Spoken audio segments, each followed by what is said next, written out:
हर रोज एक नई कहानी देखने के लिए चैनल को सब्सक्राइब करें और बेल आइकन दबाना ना भूलें। अरे यार, तू इतना उदास क्यों बैठा है?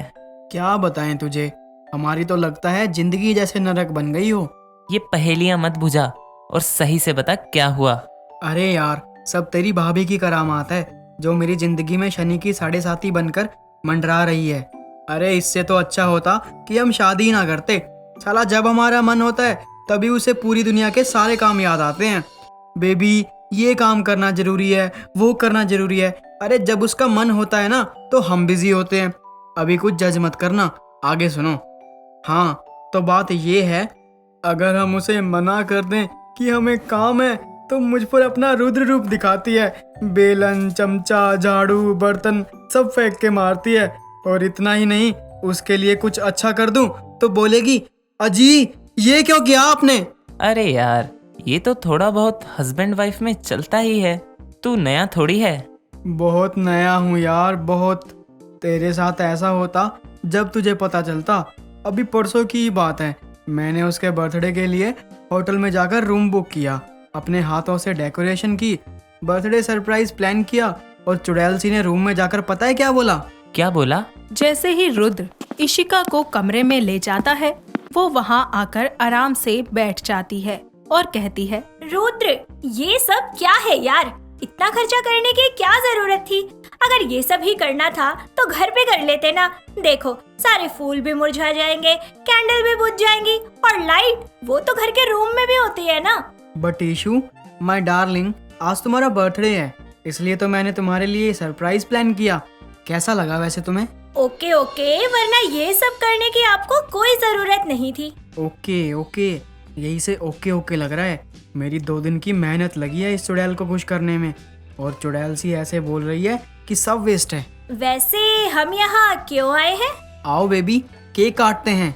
इतनी दूर हम यही तो करने आए हैं। इतना बोलकर दोनों साथ में केक कट करते हैं। एक दूसरे को केक खिलाते ही दीवार पर लगी घड़ी में रात के 10 बजते हुए देखकर इशिका जोरों से चिल्लाते हुए कहती है, ओह नो, रुद्र जल्दी से रिमोट दो ना।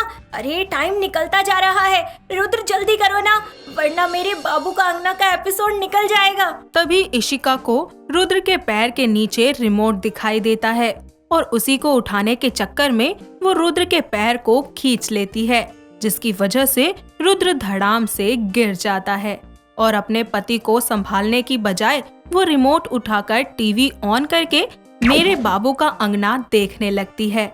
ये नजारा देखकर जमीन से उठकर वो कहता है, यहाँ मेरे लग गई, लेकिन इसको ये नहीं हुआ कि अपने पति को भी देख लूं। हाय मेरी कमर। कुछ देर बाद, ईशू, मेरे बाबू का अंगना खत्म हुआ कि नहीं? इसकी जगह हमें एक दूसरे को टाइम भी तो देना है ना। नहीं हुआ बेबी। इशिका, यार क्या करती हो? मेरे साथ थोड़ा टाइम स्पेंड तो करो। क्या नाटक देख रही हो? 5-6 हजार खर्चा करके बाबू का अंगना नहीं देखने आया। सारा पैसा, सारी मेहनत उस चुड़ैल सी ने मेरी खराब कर दी। अरे मन आता है कि कभी कभी तो गला ही दबा दूं उसका। अरे चुप हो जा, अब ज्यादा बुराई मत कर भाभी की। अरे आज तो तू मुझे सब कह लेने दे। घर जाकर तो मुझे कुछ कहने नहीं देती, जब देखो मारती रहती है। अरे ये क्या इशारे कर रहा है तू? जरा पीछे तो देख।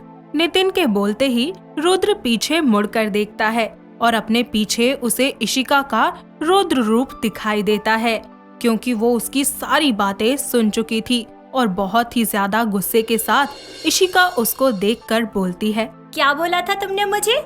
गला दबाकर मारोगे? मैं बहुत मारती हूँ तुम्हें। अच्छा नितिन, अब हम चलते हैं। रुद्र, घर चले? इशू, बेबी सॉरी, गलती से बोल दिया मैंने। इसके बाद इशिका उसे लेकर घर आती है और घर लाकर पीट पीट कर रुद्र का हाल बेहाल कर देती है। इस तरह दोनों सो जाते हैं। कुछ दिन यूं ही बीतते हैं। इशिका अपनी सहेलियों के और पड़ोस में, साथ ही टीवी में भी बच्चे देखकर सोचती है कि उसका भी खुद का बेबी होना चाहिए। तो रात को जब रुद्र ऑफिस से घर आता है तो वो उसे प्यार से उसकी सेवा करती है और अपने हाथों से खाना खिलाने के बाद कमरे में ले जाकर उससे कहती है, जान, मैं सोच रही थी हम दोनों के बीच में वो आ जाना चाहिए। वो कौन? तुम्हारा भाई? नहीं रुद्र, हमें वो प्लान करके वो लाना चाहिए। सबके पास वो है, बस हमारे पास नहीं है वो। यार ये वो कौन है? रुद्र बेबी है। हाँ, मैं तुम्हारा ही बेबी हूँ। अरे तुम नहीं पागल, हमारा होने वाला बेबी। क्या सच? हमारा बेबी आने वाला है? अरे अभी कैसे आएगा? तुमने सोचा ही कहाँ है इसके बारे में? इतनी देर से यही तो कह रही हूँ कि अब हमें एक बेबी कर लेना चाहिए। हे भगवान, डायरेक्ट ही कह देती कि यू वाना बेबी। मेरी इशू को बेबी चाहिए। दोनों इस बारे में सोचते हैं, एक दूसरे के साथ प्यार भरे पल बिताते हैं और प्यार से ही रहने लगते हैं। लेकिन उनके बीच में फाइटिंग भी होती रहती है।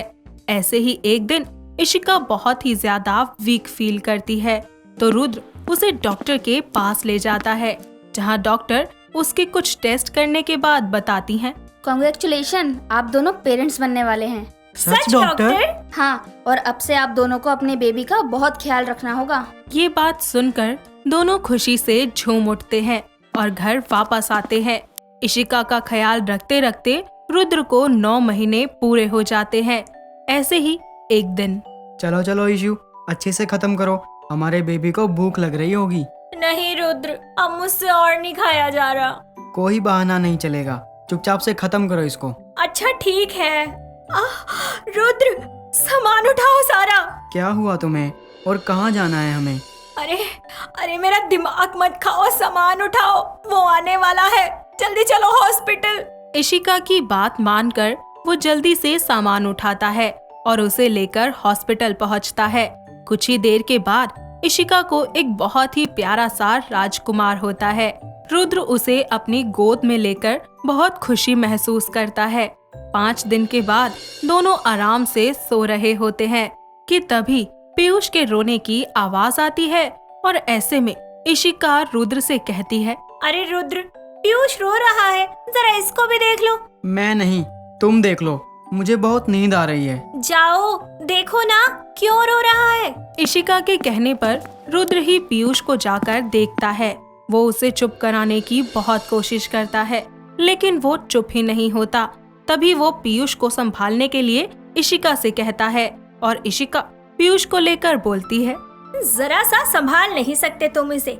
देखना, पीयूष ने कब से कुछ नहीं खाया, ये नहीं हुआ कि अपने बच्चे को दूध दे दूं। दूध पीने के बाद पीयूष के साथ साथ उसके मम्मी पापा भी सो जाते हैं। 1 घंटे के बाद एक बार फिर पीयूष के रोने की आवाज आती है। साथ ही इस बार फिर से इशिका रुद्र को ही उसे उठाने को कहती है। रुद्र पीयूष के पास जाता है तो देखता है कि उसे कोई गंदी सी स्मेल आ रही है। तभी रुद्र बोलता है, इशिका देखो ना, पीयूष ने शायद पॉटी कर दी है, उठो और साफ करो उसको। इशिका उसे मना कर देती है, जिसके बाद रुद्र को ही ये साफ करने के लिए जाना पड़ता है। पीयूष रोने लगता है, साथ ही रुद्र उसका डायपर निकालकर अपने हाथों से उठाकर सड़ा सा मुंह बनाकर उसे फेंक देता है, लेकिन वो डायपर सीधा जाकर इशिका के मुंह पर गिरता है और इशिका उस गंदे स्मेल को सूंघकर उठ जाती है। साथ ही रुद्र का हाल बेहाल कर देती है।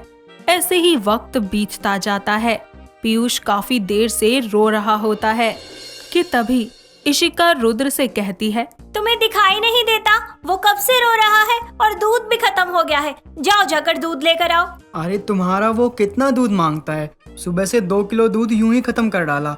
कभी खुद भी जाया करो अपने पीयूष के लिए दूध की बोतल लेने।